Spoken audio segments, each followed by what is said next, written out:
Assalamualaikum warahmatullahi wabarakatuh. Perkenalkan, saya Winda Istiqlalia, mahasiswa dari program studi pariwisata syariah kelas 2A. Di kesempatan kali ini saya akan mempresentasikan bagaimana evaluasi daya dukung di tempat wisata Taman Wisata Alam Sangeh Bali. Kawasan Taman Wisata Alam Sangeh ditetapkan berdasarkan keputusan Menteri Kehutanan pada 3 Maret 2014 tentang penetapan kawasan taman wisata seluas 13,91 hektar di Kabupaten Badung, Provinsi Bali, dengan memiliki dua fungsi, yakni fungsi konservasi dan fungsi budidaya. Kemampuan daya dukung di dalam kawasan Taman Wisata Alam Sangeh menjadi poin penting atas keberlangsungan dua fungsi tersebut agar berdampingan secara baik. Kemampuan daya dukung wisata di Taman Wisata Alam Sangeh dalam menunjang aktivitas pengunjung dalam berwisata ditentukan atas perhitungan daya dukung, yaitu 1.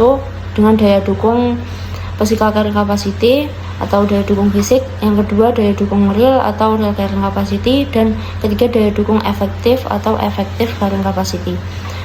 Kemampuan daya dukung tersebut memberikan gambaran kurang baik terhadap manajemen capacity karena rendahnya nilai pengolahan.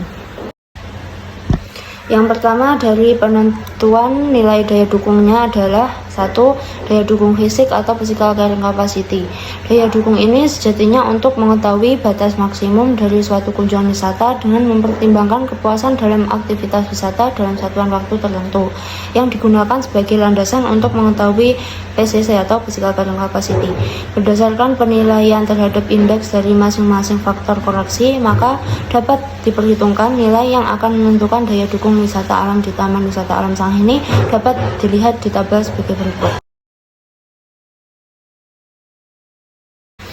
Dapat disimpulkan bahwa dari hasil penelitian pada daya dukung fisik pada wisata Taman Alam Sangeh Bali adalah 6.257 per 11 orang per jalur per hari atau sama dengan 569 orang per jalur per hari. Yang kedua yaitu daya dukung real atau real carrying capacity. Faktor pembatas daya dukung real yang digunakan adalah faktor koreksi, berupa faktor abiotik diantaranya faktor vegetasi, faktor satwa, landscape, dan juga faktor curah hujan. Dapat dilihat di tabel sebagai berikut. Dapat disimpulkan pada daya dukung real sebesar 1.214 per 11 orang per jalur per hari atau sama dengan 110 orang per jalur per hari. Yang ketiga, daya dukung efektif atau effective carrying capacity merupakan hasil penelitian dari RCC atau real carrying capacity dengan MC atau management capacity. Maka akan diperoleh adalah jumlah maksimum pengunjung yang diterima pada suatu objek wisata untuk kepentingan umum. Jumlah SEC di Taman Wisata Alam Sangeh adalah sebesar 947 per 11 orang per jalur per hari sama dengan 86 orang per jalur per hari. Keterkaitannya dalam jumlah pengunjung dapat dilihat pada tabel berikut. Yang keempat yaitu manajemen capacity adalah penentuan terhadap pengelolaan di mana jumlah daripada nilai rata-rata pada persentase semua parameter yang dibagi dengan jumlah parameter yang ada. Jelasnya dapat dilihat pada tabel berikut. Jadi manajemen kapasitinya adalah sebesar 78% atau 0,78. Nilai pengelolaan daripada taman wisata ini adalah sebesar 0,78.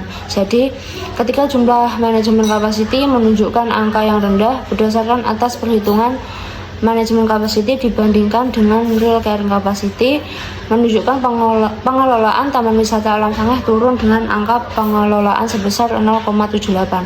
Seharusnya ketika kapasitas manajemen pengelolaan objek wisata dalam memberikan pelayanan yang prima terhadap pengunjung objek ekowisata, maka akan mempunyai nilai yang sama dengan nilai real capacity-nya, yaitu sebesar 86. Ini disebabkan oleh nilai manajemen capacity yang buruk.